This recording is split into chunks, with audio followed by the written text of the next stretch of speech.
सुबोध राकेश ममता राकेश का कभी विपक्ष नहीं रहा।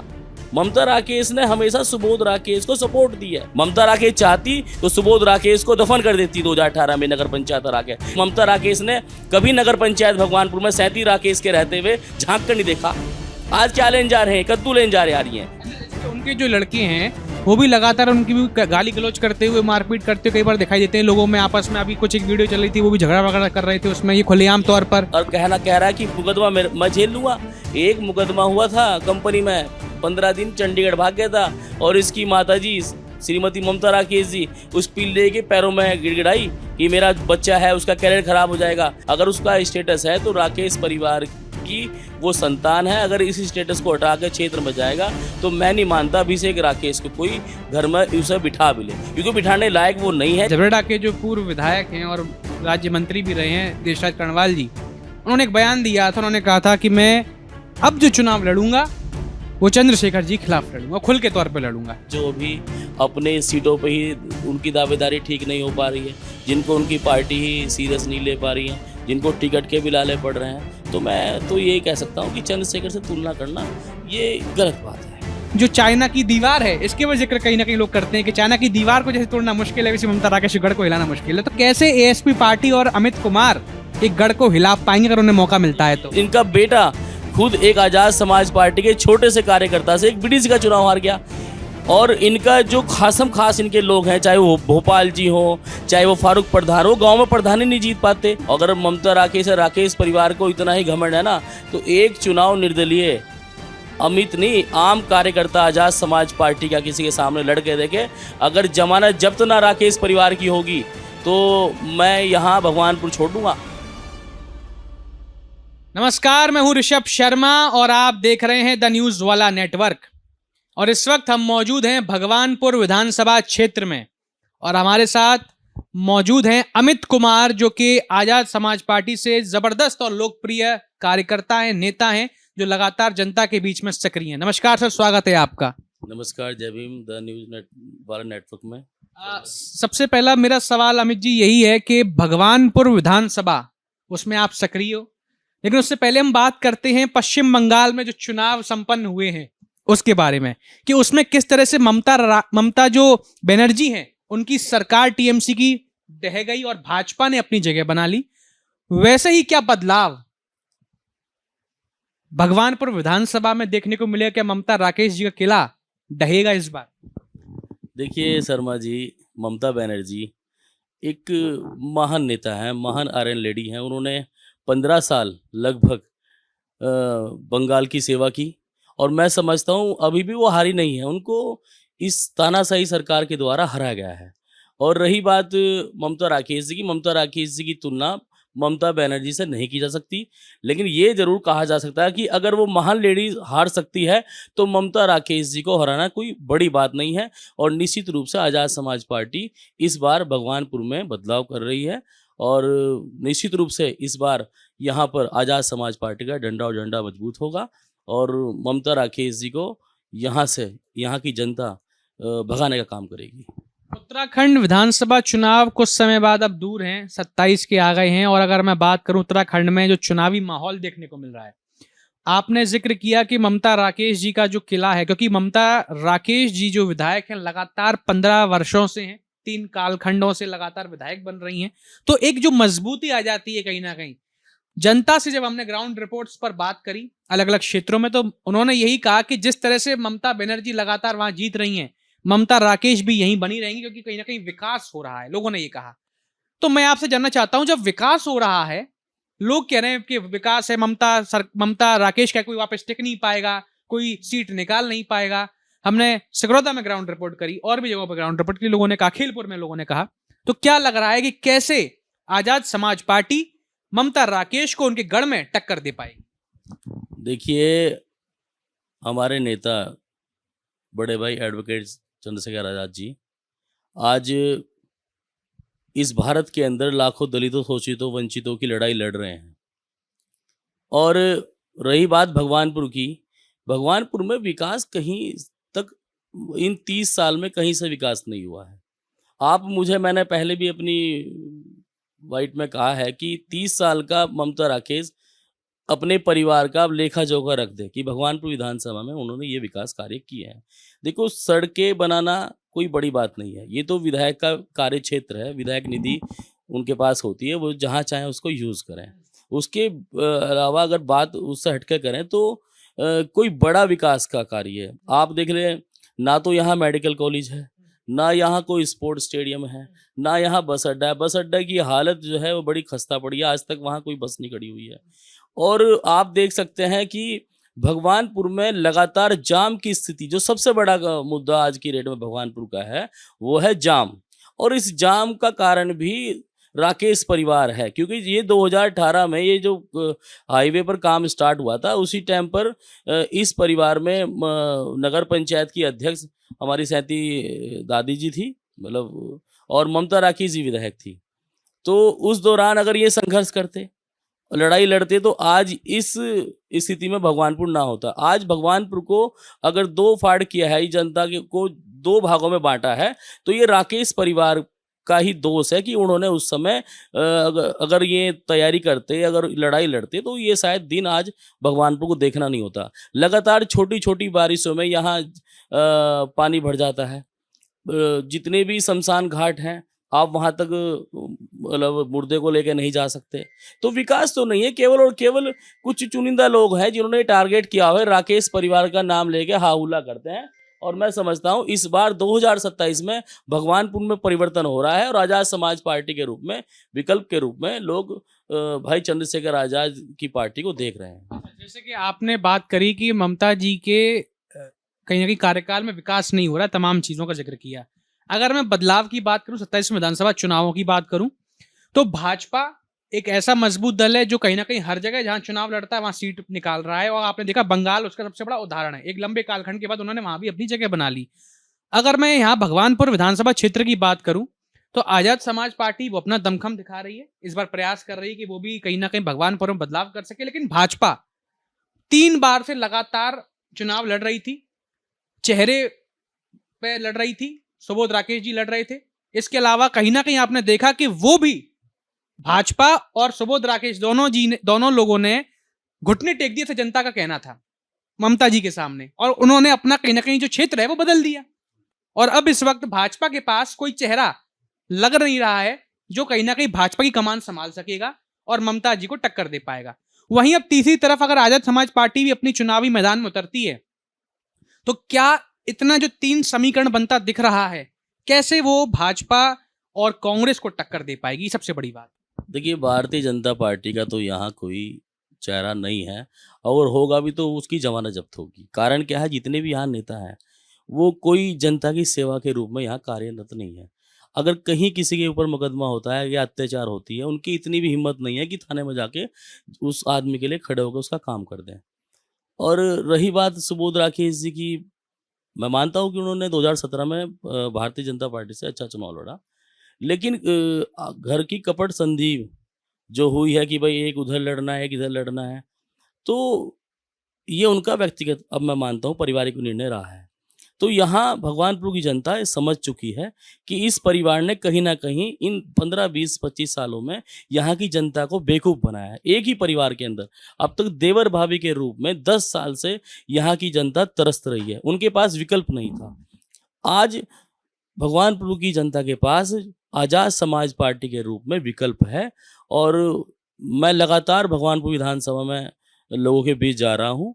जो मैं देख रहा हूँ कि इस बार आज़ाद समाज पार्टी का प्रत्याशी यहाँ से राकेश परिवार के इस दबदबे को खत्म करेगा।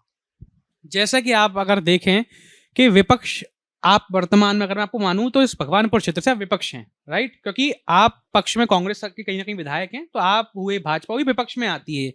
जब कहीं ना कहीं सरकार या पद पर बैठा हुआ व्यक्ति कुछ गड़बड़ करता है, कहीं ना कहीं कुछ विकास नहीं कर पाता, तो विपक्ष का काम है कि अच्छे से भूमिका निभाना, उसका जमकर विरोध करना। ये हम अगर बात करें प्रदेश में या कहीं भी, पुराने समय में भाजपा ने भी जब वो विपक्ष में थी तब जमकर विरोध किया, कांग्रेस पार्टी है वो भी जमकर विरोध करती दिखती है। लेकिन जो आजाद समाज पार्टी है उसके विरोध प्रदर्शन में कहीं ना कहीं कमी क्यों देखने को मिलती है? जिस तरह से विरोध प्रदर्शन होना चाहिए एक वर्तमान विधायक के काम को लेकर के, अगर कुछ काम में गड़बड़ी है, जनता के हित में नहीं कर रही हैं, तो जो आवाज उठ के निकलनी चाहिए वो क्यों नहीं निकल पाती है? देखिए, मुझे लगभग 1 साल आज़ाद समाज पार्टी से जुड़े हुआ है और मैं लगातार यहाँ के जो जनहित के मुद्दे हैं, मैं लगातार उनको उठा रहा हूँ। आप चाहे इकबारपुर शुगर मिल की बात हो, वहाँ आज तक गन्ने का भुगतान नहीं हो पाया है। डेढ़ साल तक लोगों को वहाँ की जो लोग कर्मचारी हैं, उनको उनका सैलरी भी नहीं मिल पाई है। तो क्या ये एक जनप्रतिनिधि का मतलब का वो नहीं बनता कि वो उनको कार्य को पूरा करे? केवल ये थोड़ा है कि आप विधानसभा में उनको कागज़ दिखाकर और ये वाहवाही लूट लें कि भई हमने विधानसभा में ये क्वेश्चन उठाए। आप धरातल पर काम करिए। आपको जनता के बीच जाकर काम करना पड़ेगा। जनता को ये विश्वास दिलाना पड़ेगा कि आपकी वोट के बाद जब जनता ने आपको चुना है, हम आपके सेवा करने में सक्षम हैं। पर ममता राकेश कहीं न कहीं इस चीज़ में फ़ेल होती नज़र आ रही हैं। आज तक मैं अभी भी इस बात पे कायम हूँ कि ममता राकेश जी अपनी एक बड़ी उपलब्धि भगवानपुर विधानसभा में जो उन्होंने की हो, वो गिनवा दें। अच्छा, जैसे कि अगर मैं बात करूं ममता राकेश जी की, तो चुनाव में इस बार मैं आपकी बात करता हूँ, आजाद समाज पार्टी है, वो इस बार कहीं ना कहीं सक्रिय है, चाहे बात करें झबरेड़ा में या फिर बात करें भगवानपुर क्षेत्र में या और भी जगहों पर चुनाव लड़ने की तैयारी कर रही है। भगवानपुर से अगर मैं देखूं, तो क्या अमित कुमार होंगे चेहरा भगवानपुर विधानसभा क्षेत्र से आजाद समाज पार्टी का? देखिए, ये तो शीर्ष नेतृत्व का फैसला होता है, उसको किसको लड़ाना है।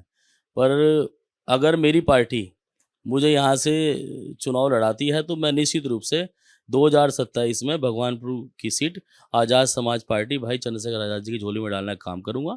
और जैसा मैंने कहा है कि भगवानपुर बदलाव चाह रहा है, भगवानपुर में परिवर्तन की लहर है। क्योंकि एक परिवार जो लगातार यहाँ से चुनाव जीतकर विधानसभा जाता है, लेकिन हर बार उन्हें कहीं न कहीं उनके मान-सम्मान को ठेस पहुँचाता है। विकास कार्यों के मामले में वो कुछ नहीं कर रहा है, कोई संघर्ष उनका यहाँ नज़र नहीं आता है। आप ये देख लो, नगर पंचायत का इलेक्शन हुआ, भाई गुलबहार चुनाव जीते। गुलबहार को उन्होंने अपनी जेब की कठपुतली समझा, क्योंकि ये परिवार अपने से ऊपर किसको मानता है। उनका बेटा जाकर नगर पंचायत की मुख्य सीट पर मीटिंगें कर रहा है। आज़ाद समाज पार्टी बाबा साहब के बैनरों को फाड़ने का काम ममता राकेश जी और उसका बेटा करते हैं। ये नहीं चाहते कि यहाँ कोई दलित का चेहरा, दलित यहाँ से कोई उठे और राजनीतिक रूप से आगे बढ़े। अच्छा, जैसे कि अगर मैं मान लूं कि 1% आपको टिकट नहीं होता है एएसपी से, किसी और को टिकट हो गया, तो क्या अमित कुमार किसी और दल से अपनी दावेदारी करेंगे या निर्दलीय लड़ेंगे? ये क्या कहना चाहिए? देखिए, मैं पहली बार किसी पार्टी से जुड़ा हूँ और मुझे हमारे राष्ट्रीय अध्यक्ष जी ने पटका पहनाया है, तो ये मेरे लिए गर्व की बात है। मेरा अगर नेता मुझे ये कहेगा कि भाई गड्ढे में गिरना है, तो गड्ढे में गिरूंगा।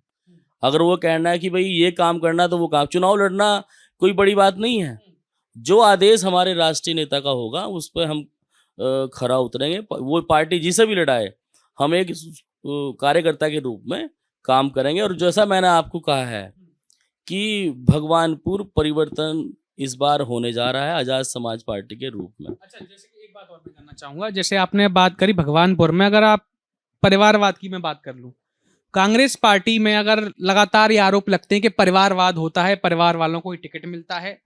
मैं एक इंटरव्यू देख रहा था किसी मीडिया चैनल पर, ममता राकेश जी विधायक जो है इंटरव्यू दे रही थी, तो उनसे पत्रकार ने पूछा, एक साथी ने हमारे ने, कि क्या कहना चाहेंगी आप कि अगर आपकी जगह आपके पुत्र को भी टिकट मिल जाता है, क्या नाम है ये, अभिषेक जी को, तो क्या आप उनके लिए सीट छोड़ देंगी या फिर क्या उनको टिकट मिल सकता है? तो उन्होंने एक बड़ी महत्वपूर्ण बात कही। उन्होंने स्पष्ट रूप से कहा कि इंजीनियर का बेटा अगर इंजीनियर बनता है तो उसमें क्या हर्ज है, डॉक्टर का बेटा अगर डॉक्टर बनता है तो उसमें क्या हर्ज है।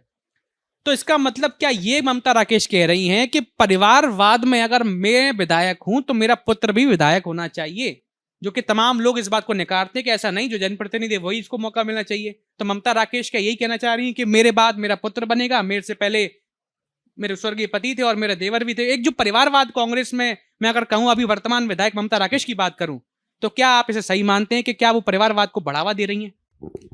मैं इसको परिवार मानता हूँ, क्योंकि राकेश परिवार का अपना एक आरक्षण है। उस आरक्षण की बदौलत ये जो है अपने परिवार को आगे बढ़ा रहे हैं। ममता राकेश जी की नौकरी लगी 2007 में, सुबोध राकेश जी की वाइफ की नौकरी लगी 2008 में, उनकी बहन की वो नौकरी लगी 2011 या 12 में, उनकी दूसरी बहन की नौकरी लगी 2012-13 में। उसके बाद इनके परिवार से अभिषेक राकेश जिला पंचायत लड़ता, नगर सॉरी बीडीसी लड़ता है, हार जाता है। अब उनकी बेटी बीडीसी, उनकी जो सुबोध राकेश जी की भाभी है वो जिला पंचायत, खुद सुबोध राकेश जी जिला पंचायत, सुभाष राकेश मंडी समिति, और इनकी सुभाष राकेश जी की भतीजी वो बीडीसी, उनकी बहन बीडीसी। इनका जो संविधान में जो आरक्षण बाबा साहब ने तो सबको दिया है, राकेश परिवार ने अपने परिवार को दिया है। तो ये जो लोग हैं ये नहीं चाहते हैं कि ये आरक्षण किसी और को मिले, किसी और एससी के बच्चे को, समाज के व्यक्ति को मिले। इन्होंने इस आरक्षण को अपने घर तक दबा दिया। तो मैं समझता हूँ बाबा साहब ने तो कहा है कि रानी के पेट से अब राजा पैदा नहीं होगा। जो संघर्ष करेगा, लड़ाई लड़ेगा, जनता के बीच में जाकर उसकी बात को रखेगा। और आप उदाहरण के तौर पर हमारे नेता चंद्रशेखर भाई को देख सकते हैं, वो एक एग्जाम्पल है। आज पूरे भारत में दलितों का चेहरा है। ये आदमी सिकुड़टा से बाहर नहीं निकले। जो ये 30 साल से अपने आप को राजशाही परिवार मान रहे हैं, वो गरीब का बच्चा आज भारत में राजनीति कर रहा है। उसकी हिम्मत, उसकी टैलेंट को आप देखो। इनका क्या टैलेंट है? इन्होंने केवल और केवल परिवार को मजबूत करने के लिए राजनीति की है। सुबोध राकेश ममता राकेश का कभी विपक्ष नहीं रहा। ममता राकेश ने हमेशा सुबोध राकेश को सपोर्ट दी है। अगर कोई विधायक होता, मैं अगर विधायक होता तो मैं तो नहीं मानता अगर यहाँ मेरे सामने मेरा नगर पंचायत का प्रत्याशी हार जाता। 2018 में ममता राकेश ने अपनी सासू माँ को नगर पंचायत जिताई, खुली जिताई। उन्होंने अपनी वोट भी भारतीय जनता पार्टी को दी। इन्हें स्वार्थ में, ये किसी को नहीं पसंद कर सकते। आप ब्लॉक प्रमुख का चुनाव देख ले। आप ब्लॉक प्रमुख के चुनाव में ममता राकेश जी ने अपने दोनों बच्चे भारतीय जनता पार्टी में शामिल करा। इनकी कोई विचारधारा इनकी नहीं है, इनकी कोई पार्टी नहीं। इनकी पार्टी, इनका राकेश परिवार है। भाई सुबोध राकेश वहां से विधायक बन जाए, मैं यहाँ से विधायक बन जाऊं, परिवार बैलेंस रहे। इनका आरक्षण भी परिवार में ही है। तो यहाँ अगर भगवानपुर में आरक्षण के हत्यारे हैं तो ये राकेश परिवार है, जो यहाँ किसी गरीब को, किसी अन्य समाज के बच्चों को आगे नहीं बढ़ना चाहता। मैं चैलेंज से कह सकता हूँ, इनके बच्चे पढ़ाई में कमजोर हैं, ना कोई स्कूल जाता। अब इन्होंने अगले 2027 का जिला त्रिस्तरीय चुनाव होगा। मैं इस आपके मंच से घोषणा कर रहा, या तो अभिषेक जिला पंचायत लड़ेगा या सुबोध का लड़का जिला पंचायत लड़ेगा। यहाँ जिला पंचायत लड़ने का भी राइट किसी को नहीं है। यही विधायक है, यही जिला पंचायत है, यही बीडीसी है, यही प्रमुख है। यानी कि सारे के सारे पदों पर जो है ममता राकेश परिवार ही कहीं ना कहीं अपनी जगह बनाए। हाँ बिल्कुल। ये और कहते हैं कि 24 मेहनत करो, संघर्ष करो, 24 घंटे हमने किसको रोका है? अरे यार, जब तुम लगातार किसी पद पर, आप किसी को मौका क्यों नहीं देते हैं? मैं इस बात से चैलेंज करता हूं कि अगर अमित विधायक बन जा, मेरे परिवार या मेरे घर के खास आदमी का जिला पंचायत लड़ लें, प्रधानी लड़ लें, मेरा आम कार्यकर्ता चुनाव लड़े ना, या अभिषेक राकेश या ममता राकेश, सुबोध राकेश कहे ना, घोषणा करें कि हमारे परिवार से कोई भविष्य में जिला पंचायत नहीं लड़ना है, हम किसी अपने आम कार्यकर्ता को लड़ाएंगे। ये सब इनकी मिली भगत है। इनके बच्चे पढ़ाई में जीरो हैं, स्कूल नहीं जाते, केवल इनका धंधा, बिजनेस, इनकी राजनीति है। और राजनीति में भी कमीशन खोरी है। ये नेता बनते हैं तो केवल और केवल अपने घर बढ़ने के लिए बनते हैं। इनका जनता से कोई लेना देना नहीं है। भ्रष्टाचार भी लगातार तमाम आरोप लगाते हैं लोग के, काफी कामों में, विकासों को लेकर, चाहे तालाब की अगर बात कर लें, बस स्टैंड को लेकर स्वीकृति की बात कर लें, बहुत सारे ऐसे प्रोजेक्ट्स हैं जिसमें भ्रष्टाचार की सीमा कहीं ना कहीं लांघ गई और प्रोजेक्ट पर काम नहीं हुआ है। क्या आप इसे सही मानते हैं? बिल्कुल मैं सही मानता हूँ। आज 35 करोड़ का ड्रेनेज सिस्टम भगवानपुर बना। अगर आप उसकी बैक में जाओगे तो भगवानपुर में उसकी कोई ड्राइंग नहीं है। जब वो ड्रेनेज सिस्टम बन रहा था, यहाँ पर काम चल रहा था, तो ये गली गली में घूमे कि यहाँ को बनवा दे क्या, वहाँ को बनवा दे क्या। आज छोटी सी बारिश होती है तो हाईवे पर पानी, जल भराव की समस्या जू की तू है। इन सब का कमीशन तय होता है, चाहे छोटे प्रोजेक्ट हो चाहे बड़े प्रोजेक्ट हो। अच्छा, जैसे कि आपने देखा होगा कि वीडियो बीच में भी वायरल हो रही सोशल मीडिया पर कि जो ममता राकेश हैं एक जगह पहुंचती हैं और जो अधिकारी हैं मदाखलत, वो जब अतिक्रमण हटा रहे थे, जेसीबी चला रहे थे, उन्होंने बीच में ब्रोक रखाव कर दिया, बीच में बहस करने लगी। कहती हैं कि अरे मेरे डीएम से बात हो गई है, आप कैसे कार्रवाई कर रहे हैं, कैसे दुकान तोड़ रहे हैं, कैसे क्या कर रहे हैं। तो जो शासन के आदेश हैं उनका भी पालन नहीं करना, बीच बचाव करना, तो क्या ये क्या वास्तविक तौर पे कुछ इनका फायदा था उसमें, या कहीं ना कहीं क्या मामला था? देखिए, ये सब राजनीति के तहत है। जब कमजोर प्रतिनिधि होता है ना तो वह सब छेत लें, गरीब को सब मार लेंगे।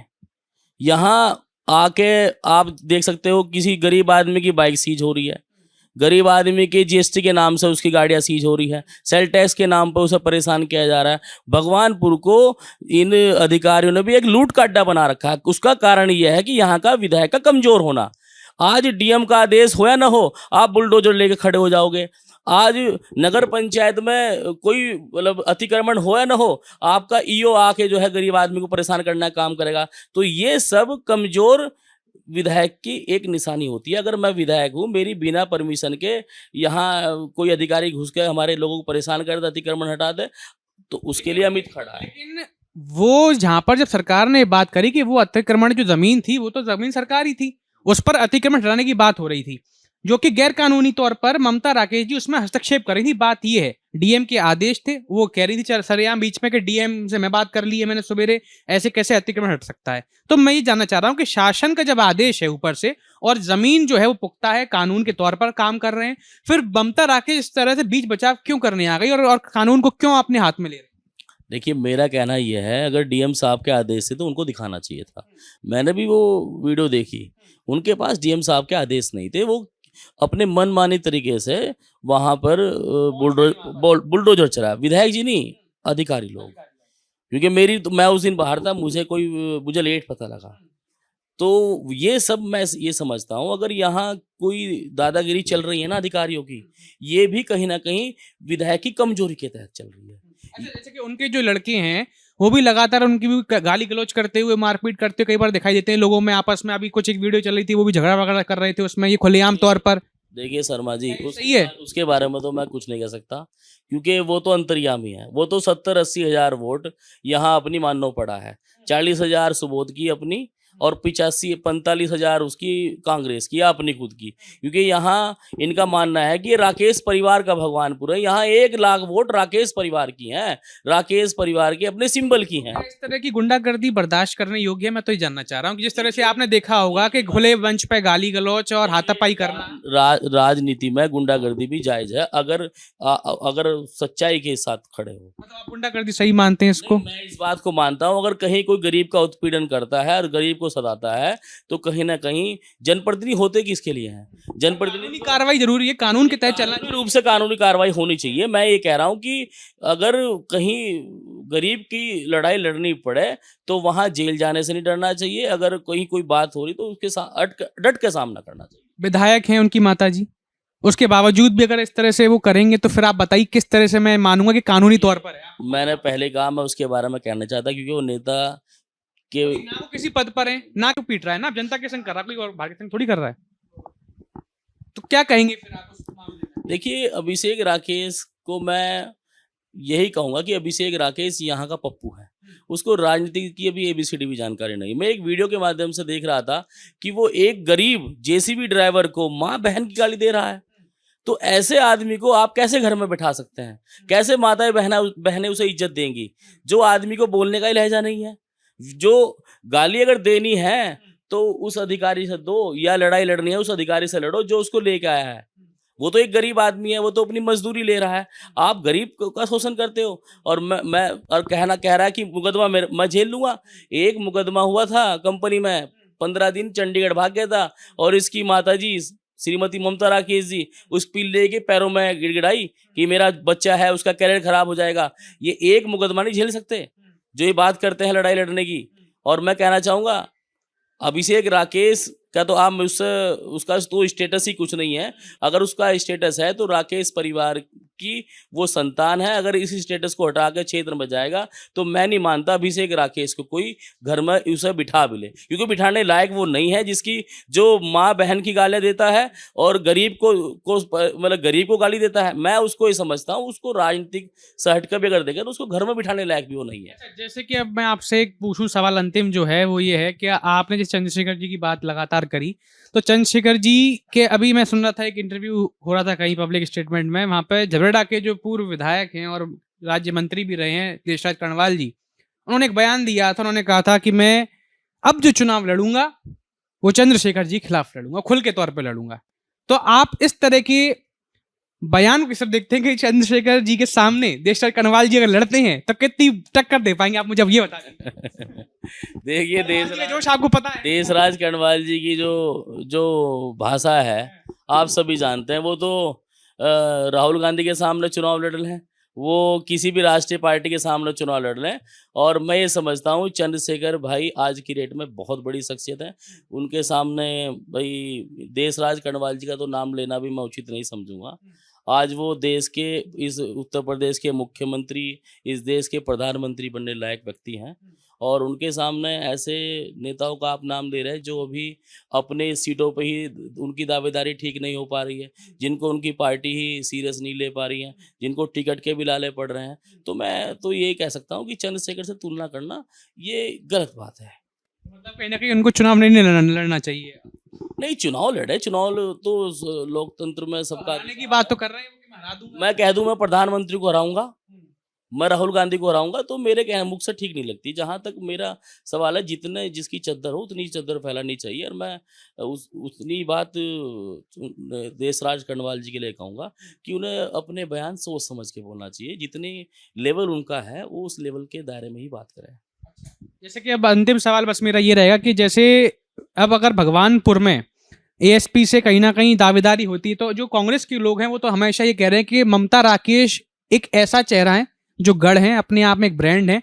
यहाँ पर इंसान कांग्रेस के नाम पर नहीं ममता राकेश के नाम पर वोट देगा। और कम से कम 70-80 हजार वोटों की उन्होंने बात कर दी कि कहीं ना कहीं उन्होंने कहा 70-80 हजार वोट तो बस आंख झपकते पड़ेंगे, ममता राकेश के पास जाके झोली में गिरेंगे। क्योंकि कहीं ना कहीं आपने सुना होगा कि ये जो चाइना की दीवार है, इसके वजह जिक्र कहीं ना कहीं लोग करते हैं कि चाइना की दीवार को जैसे तोड़ना मुश्किल है, वैसे ममता राकेश के गढ़ को हिलाना मुश्किल है। तो कैसे एएसपी पार्टी और अमित कुमार एक गढ़ को हिला पाएंगे अगर उन्हें मौका मिलता है? तो देखिए, गढ़ किसी का नहीं होता है।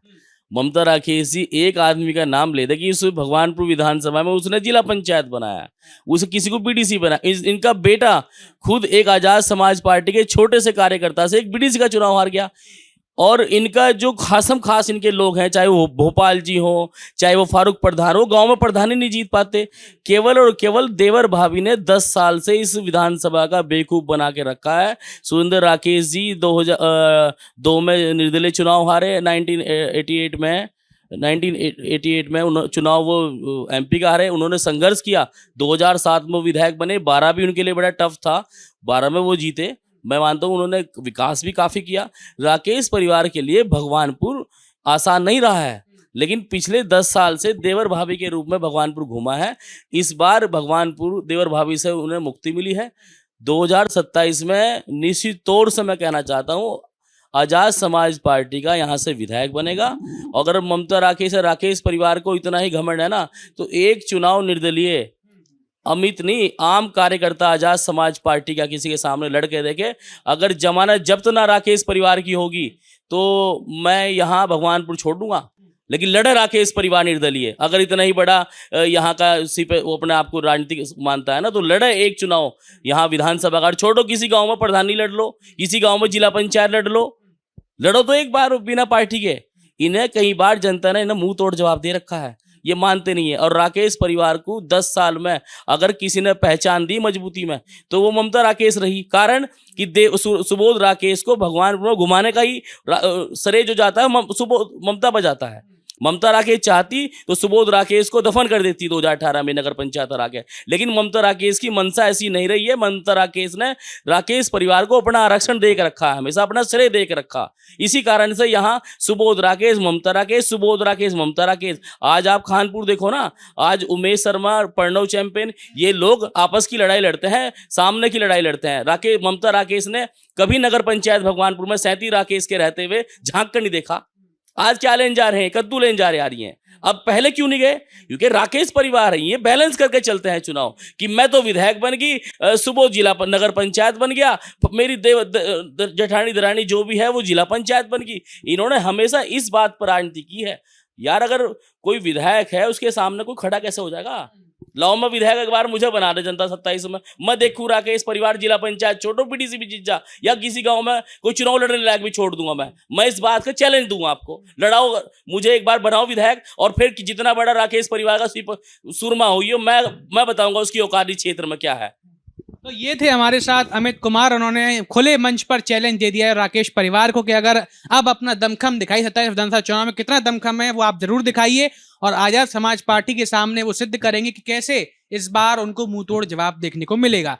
तो इस तरह के और भी विधानसभा ग्राउंड्स की रिपोर्ट खबरों को देखने के लिए आप लोग देखते रहिए द न्यूज वाला नेटवर्क। बहुत बहुत धन्यवाद।